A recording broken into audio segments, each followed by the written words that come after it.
Now, I spoke to Democrat Congressman Raja Krishnamoorthi, who serves on the House Committee on Intelligence, about Putin's comments and the weekend's developments in Russia. Congressman, great to have you back on the show. Thanks for joining us. If we look at what Russian President Vladimir Putin said in his address earlier today, he said all necessary steps were taken at the start of the mutiny, and it would have been suppressed anyways. You sit on the Intelligence Committee. Is that true? Was the Kremlin in control the entire time? I haven't seen any evidence to suggest that one way or the other things were under control.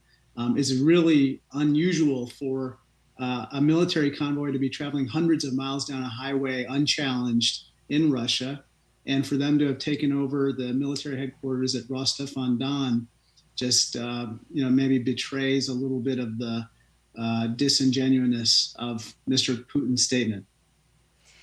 What he also says is that he would keep his promise to allow those members of the Wagner group who wanted to go to Belarus.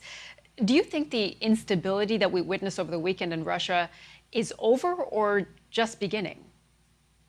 I think it's still an unstable situation. I don't think this feud is over. I don't think that whatever understanding he announced the other day is somehow a resolution. On the one hand, Prigozhin sees Putin and the Ministry of Defense with blood on their hands because they did kill a number of Wagner Group mercenaries in Ukraine. And on the other hand, Prigozhin just staged a rebellion. And so I don't think that Putin is going to be viewed as the same strong person that he was a couple days ago today, because, Prigozhin is still alive and well. And I think that he has thousands of people in Russia who still pledge their loyalty to Prigozhin. The EU's foreign policy chief, Josep Borrell, echoed your message today. He said that the rebellion is a sign that the Ukraine war is cracking Russia. Do you think that this is a window of opportunity for Ukraine's allies to capitalize, or do you worry that we could see the Russian president further consolidate power, maybe even escalate the conflict further? Possibly. And so we have to monitor the situation very closely in concert with our allies and friends and partners.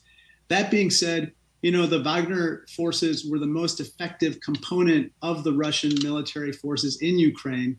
So to the extent that they are somehow disengaging from that conflict, weakens the overall effectiveness of the Russian military.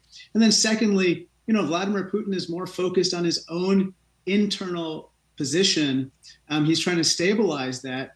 And so in some ways, what has happened over the weekend distracts him from other matters. And so this could, again, provide an opening for Ukrainian forces to press any advantages that they might have on the battlefield. So what should the West and the U.S. do if this is a window of opportunity? I think that we should continue to monitor it closely, the situation closely, continue to provide intelligence to the Ukrainians with regard to the situation, and then, continue to step up and help the Ukrainians in every way and take advantage of any opening this might provide. Although at the end of the day, this is not an easy situation in Ukraine for the Ukrainians to capitalize in a big way right now. President Biden has been commenting today on what happened. This is what he said. Quote, "We had to make sure we gave Putin no excuse to blame this on the West or to blame this on NATO. We made clear that we were not involved. We had nothing to do with it. This was part of a struggle within the Russian system." Again, from sitting on the Intelligence Committee, did the U.S. anticipate this happening? I can't get into classified information, but suffice it to say that there were noises for months, very public ones from Prigozhin about the feuding that was escalating in its tone and its tenor with Russian Defense Ministry officials, including Sergei Shoigu, as well as Chief of Staff Gerasimov of the Russian military. But the most kind of damning thing that Mr. Prigozhin said on Telegram the other day is that he questioned the motives behind the whole Russian invasion of Ukraine. He said that it was done for a profit motive. It wasn't somehow to liberate Russian-speaking people or Russian ethnic people in Ukraine. And that was perhaps maybe the most damaging thing that Mr. Prigozhin has done publicly and would suggest a big rift.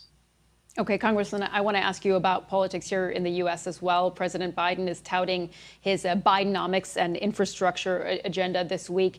The administration announced $42 billion to expand high-speed internet access. Here's what he said about it. Quote, "It's not enough to have access. We need affordability in addition to access. That's why we worked with internet service providers to bring down prices for Americans struggling with internet payments. It's called the Affordable Connectivity Program. It's helping 19 million families save around $30 a month on their internet bills, and some save a lot more." Do you think this is enough to bring broadband to everyone by the president's goal, which is the year 2030? I think it will be a very strong step in the right direction. We'll see if it's enough in the weeks and months to come. But basically what we learned during the pandemic is that, internet connectivity is almost like as important as running water or electricity. Children can't learn. People can't remote work unless they have a good internet connection. And so in rural areas and in urban areas where internet connectivity has been not what it should be, I think that this particular legislation, which was passed on a bipartisan basis, by the way, will make crucial investments to connect people to the World Wide Web.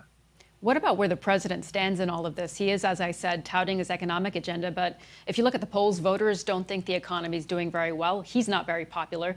Is his message working?